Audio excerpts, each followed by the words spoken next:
कहते हैं अधजल गगरी छलकत जाए, वही हाल है भारत के कुछ नेताओं का, जिसकी वजह से वो पोलैंड जो इस वक्त भारत की खातिरदारी कर रहा है, भारत के छात्रों को न सिर्फ शरण दे रहा है बल्कि खाने पीने की सुविधाएं भी दे रहा है, वो भारत से नाराज हो गया है। तो वहीं दूसरी तरफ अब भारत ने बड़ा फैसला ले लिया है और उतार दी है अपनी वायुसेना को। रूस यूक्रेन जंग के बीच भारतीय वायुसेना की एंट्री हो रही है। इसके अलावा बहुत कुछ, आइए जानते हैं इन खबरों को विस्तार से।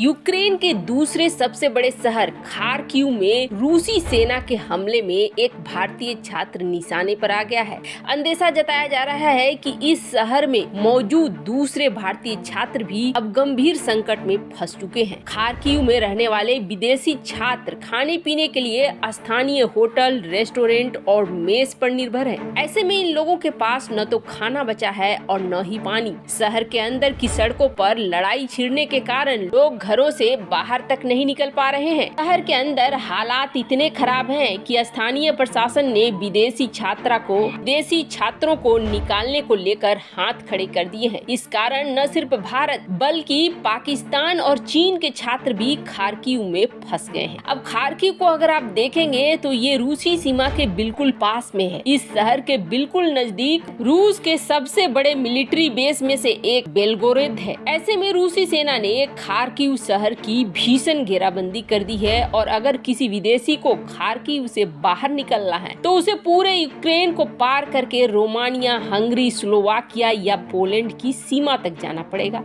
अब हालात में बहुत बड़ी मुश्किल खड़ी हो गई है। भारतीय दूतावास लगातार अलर्ट जारी कर रहा है कि किसी तरीके से यहाँ से आप निकलकर बॉर्डर तक पहुँचे, लेकिन अभी भी चीजें काबू में नहीं आ रही हैं। पोलैंड की सीमा पर भी कई जगह ऐसा देखा जा रहा है जो यूक्रेन के सैनिक रोक रहे हैं भारतीय छात्रों को। हालांकि भारत की असली ड्रामा क्वीन ने एक ऐसा काम कर दिया है जिसकी वजह से भारतीयों के लिए और बड़ी समस्या खड़ी हो गई है। दरअसल शिवसेना की सांसद हैं राज्यसभा में, इन्होंने ये कह दिया पोलैंड पर आरोप लगाते हुए कि पोलैंड कई सारे भारतीय नागरिकों को और छात्रों को घुसने नहीं दे रहा है और जिन्हें कल लिया था इन्हें वापस कर रहा है। जबकि सच्चाई ये है कि पोलैंड ने बहुत स्वागत किया भारतीय छात्रों को सोने के लिए बिस्तर से लेकर खाने के लिए खाना तक का हर चीज का प्रबंध किया और इसे भारतीय छात्रों ने शेयर भी किया कि किस तरीके से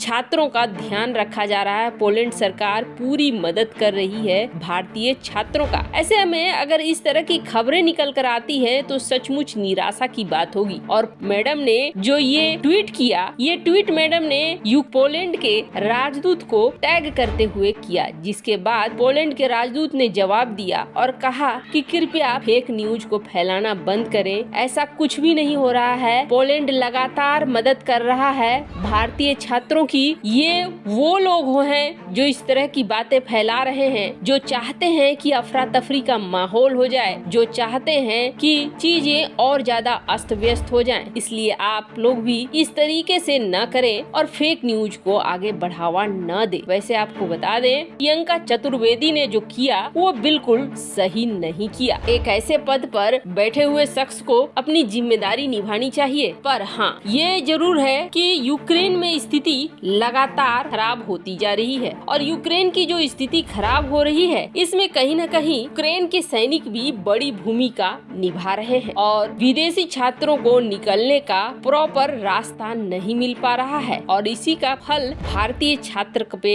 लगा हुआ निशाना भी है। वैसे कहा जा रहा है कि रूसी गोलीबारी में ये मारे गए, लेकिन क्या सच्चाई है क्या नहीं वो पूरी छानबीन के बाद ही पता चलेगा। खार्किव में अभी भी 300 भारतीय छात्र फंसे हुए हैं। ऐसे में इन भारतीय छात्र को निकालने के लिए अब भारत सरकार ने बड़ा फैसला ले लिया है और इस बार भारत सरकार अब भारतीय सेना की मदद ले रही है और भारतीय सेना का C-17 विमान अब जाएगा यूक्रेन। अब इसे निकालने की रणनीति कैसे होगी, क्योंकि ये तो पूरा युद्धग्रस्त है। आसपास के देश में अगर जाता है C-17 तो उसे रुकना पड़ेगा छात्रों को बॉर्डर तक आने के लिए, और अगर डायरेक्ट खार्किव में उतरता है या यूक्रेन के किसी हिस्से में उतरता है तो सबसे बड़ा डर ये होगा कि कहीं इन पर मिसाइलों से अटैक न हो जाए। पर इन सब के बीच अभी रणनीति निकल कर सामने नहीं आई है, पर कहा जा रहा है इसमें मदद करने वाली है रूसी सेना भारत को। और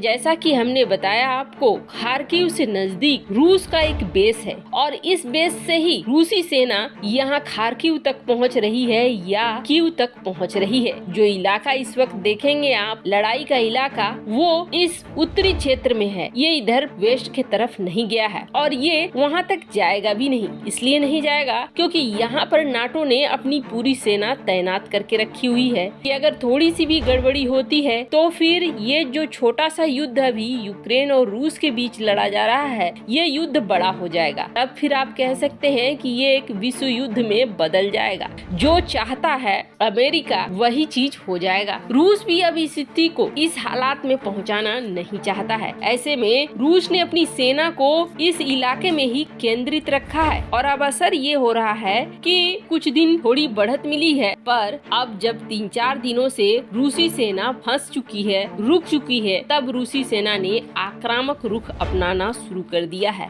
इस आक्रामक रुख के कारण अब यही उम्मीद की जा रही है कि इस इलाके में कीव को कब्जे में लेने के लिए रूस अब किसी भी हद को पार कर देंगे। जिस तरीके से सरकारी बिल्डिंग को गिराया जा रहा है, मिसाइलों का अटैक, क्लस्टर बम का अटैक वगैरह से ध्वस्त किया जा रहा है, अब रूस के लिए बेहद जरूरी हो गया है हर हाल में कब्जा करना। जितनी जल्दी ये जंग खत्म होगा उतनी ही जल्दी शांति आएगी और उतनी ही जल्दी सारी चीजें नॉर्मल होगी। नहीं तो प्रतिबंधों का सिलसिला भी चलेगा और नाटो को भी मौका मिलता रहेगा। तो भारत को मदद पहुंचाने के लिए रूस की बेलिग्राद वाली जो मिलिट्री बेस है, संभवतः उसी का इस्तेमाल करेगा भारत। यहाँ तक पहुँचने से भारत इस जगह से डायरेक्ट खार्किव से अपने नागरिकों को निकालेगा और C-17 में बिठाएगा और निकल जाएगा। बेलगोरोद ही है जो एक जगह बन सकता है जहाँ से C-17 तेजी से अपने लोगों को निकाल सकेगा, क्योंकि कीव और खरीफ में फंसे हुए छात्रों को अगर पोलैंड और रोमानिया वगैरह के बॉर्डर पर इंतजार करना पड़े तो वो संभव अब नहीं है, क्योंकि कीव पूरी तरीके से घिर गया है और खरीफ का भी कुछ वैसा ही हाल है। खैर, इन सब के बीच भारतीय वायुसेना भी लग चुकी है अपने मिशन पर, भारत सरकार भी लग चुकी है, लेकिन उन छात्रों को भी थोड़ा संयम बरतना होगा। उन्हें समझना होगा कि इतने लाखों की भीड़ में हर एक को ढूंढ कर निकाल पाना